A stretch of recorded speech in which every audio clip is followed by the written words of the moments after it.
Assalamualaikum warahmatullahi wabarakatuh. Perkenalkan, nama saya Rizky Aulia, NIM saya 21 11444. Di video kali ini saya akan menjelaskan tentang apa itu kepemimpinan.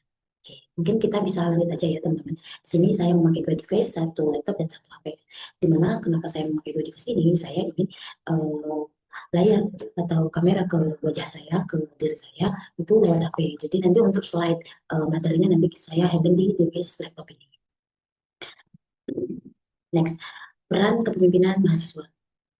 Jadi menurut saya peran kepemimpinan di dunia mahasiswa ataupun karir masa depan itu tuh kepemimpinan di dunia mahasiswa itu berfungsi sebagai laboratorium sosial di mana kita banyak belajar memahami dinamika manusia yang berbeda-beda dan kepemimpinan itu bukan hanya tentang memimpin organisasi tetapi juga melatih sensitivitas terhadap ritme kerja orang. Nah, kita belajar untuk membaca situasi dan mengelola dinamika kelompok itu. Serta di organisasi mahasiswa ini kita melatih diri untuk mengambil keputusan kecil yang akan berdampak besar ke depannya. Terus ada persiapan mental menghadapi ketidakpastian dunia kerja. Di kita bisa belajar nih apa uh, uh,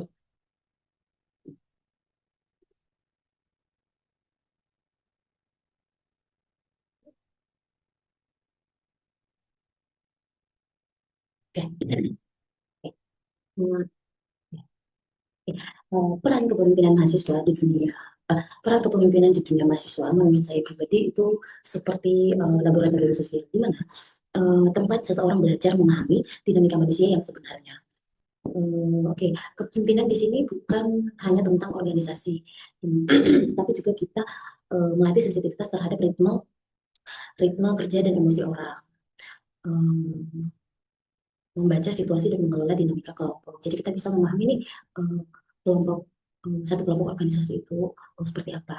Dan adanya organisasi dunia mahasiswa atau di kampus itu tuh melatih kita untuk mengambil keputusan kecil yang berdampak besar ke depannya. Untuk persiapan mental menghadapi ketidakpastian dunia kerja ini misalnya mengatur orang dengan karakter yang berbeda-beda. Mengatur orang dengan karakter yang berbeda-beda atau menyelesaikan konflik tanpa harus menimbulkan konflik baru atau mungkin kita bisa bilang kayak menimbulkan musuh gitu. Itu yang menurut saya. Next. Oke, masih tentang kepemimpinan di dunia mahasiswa untuk karir kedepannya. Jadi menurut saya itu kepemimpinan di kampus itu bukan sekedar jabatan, melainkan kita tuh latihan mental untuk menghadapi dunia kerja kedepannya besok. Jadi di dunia kerja itu kita menilai siapa yang mampu memberi arah. Dan pengalaman kampus itu tuh melatih adaptasi kita terhadap berbagai karakter gitu. Konflik dan tekanan batin jadi ruang pembelajaran itu tuh ya sama seperti yang tadi yang saya jelaskan di awal, di mana kita tuh apa melatih mental untuk menghadapi ketidakpastian. Gitu. Jadi kepemimpinan menurut saya kesiapan menghadapi situasi yang tidak jelas. Mungkin suatu saat ada konflik kita selesaikan sebelum kita selesaikan dengan uh, ya dengan caranya tanpa harus menimbulkan konflik baru. Okay, next, pemimpin yang memengaruhi kebetulan di hidup saya pemimpin yang sangat memengaruhi itu adalah bapak saya sendiri, di mana beliau pemimpin yang paling memengaruhi hidup saya. Pengaruh beliau bukan datang dari nasihat-nasihat besarnya, tetapi dari kebiasaan kecil dan konsisten dan cara beliau menyelesaikan sesuatu tanpa harus bicara atau banyak bicara. Gitu. Uh, yang paling membekas bagi saya adalah kepemimpinan yang tenang, kepemimpinan yang tenang tapi tegas. Nah, bapak saya itu tidak pernah memaksakan pendapat, namun selalu memberi ruang bagi orang lain untuk berpendapat. Nah, berpendapat dan konsekuensinya itu uh, jadi bapak saya tidak pernah memaksakan pendapat, namun selalu memberi ruang bagi orang lain untuk memahami nilai dan konsekuensinya sendiri gitu.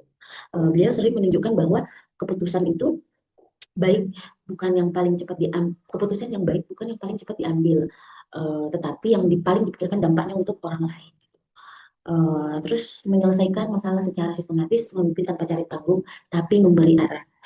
Hal lain yang membuat beliau berpengaruh dengan cara menghadapi masalah, yaitu bapak saya terbiasa berkeluh kesah, tapi ia mengurai persoalan secara sistematis, satu bagian demi satu bagian. Jadi pola pikir ini tuh membentuk cara melihat kepemimpinan bahwa kekuatan seseorang pemimpin ada pada kemampuannya saat membuat situasi sulit menjadi sesuatu yang bisa dikelola gitu.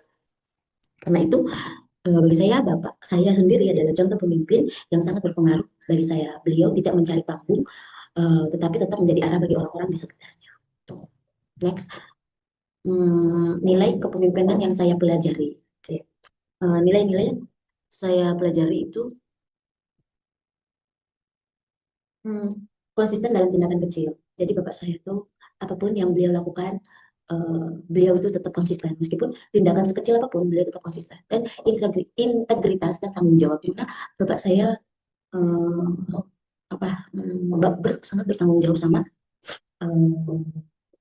bisa dibilang pilihannya gitu lah.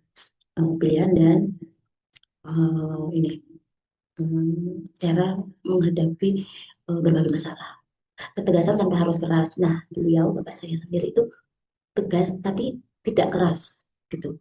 Jadi beliau bisa menyelesaikan masalah itu tanpa harus berkonflik gitu.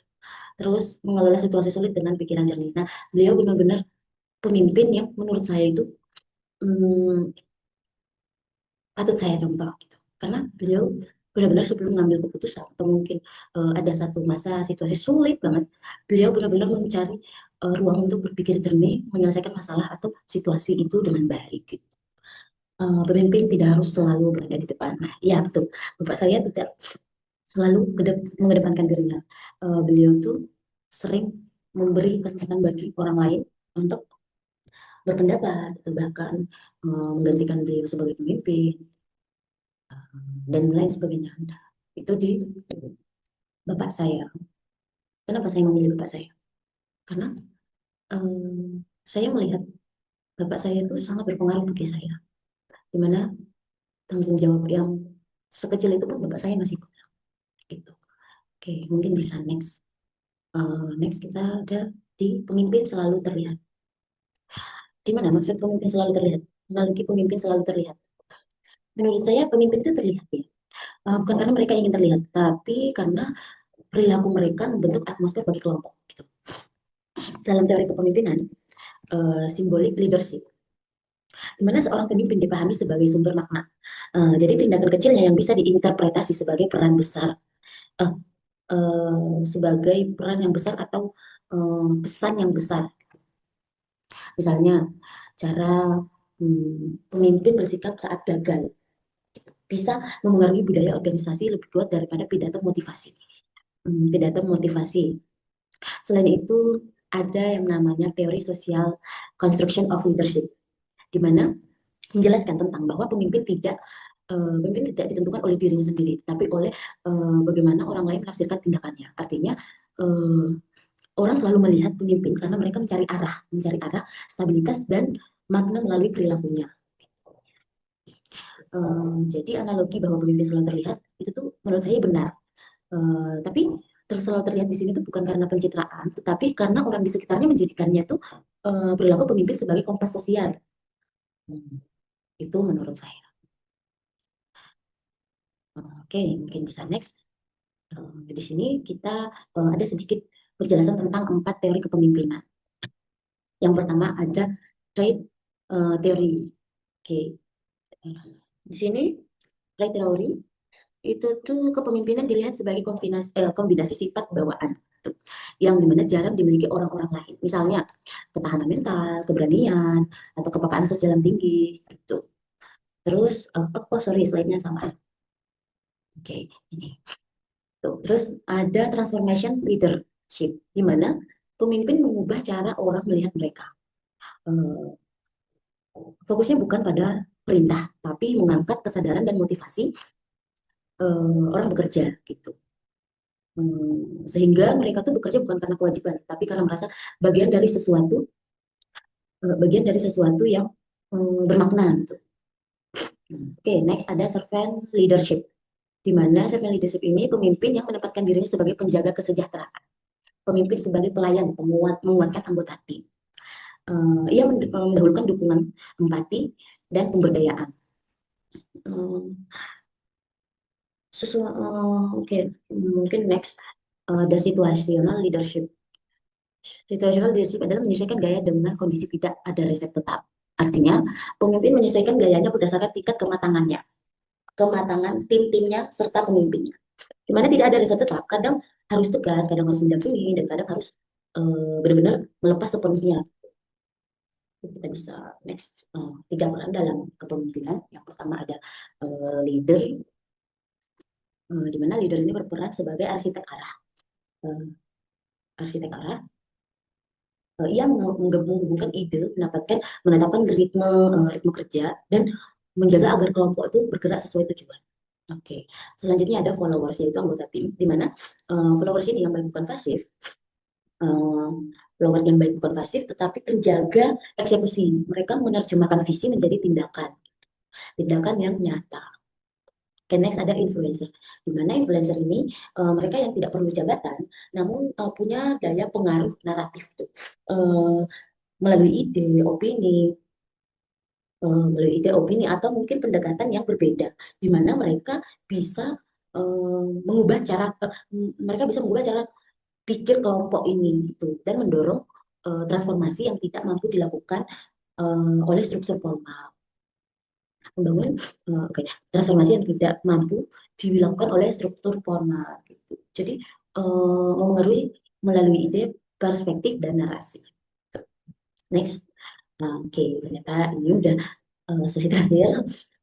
Oke, jadi di video kali ini saya hanya bisa sedikit menjelaskan tentang pandangan saya sendiri tentang kepemimpinan itu seperti apa, dan eh, pengaruh bagi hidup saya pribadi siapa.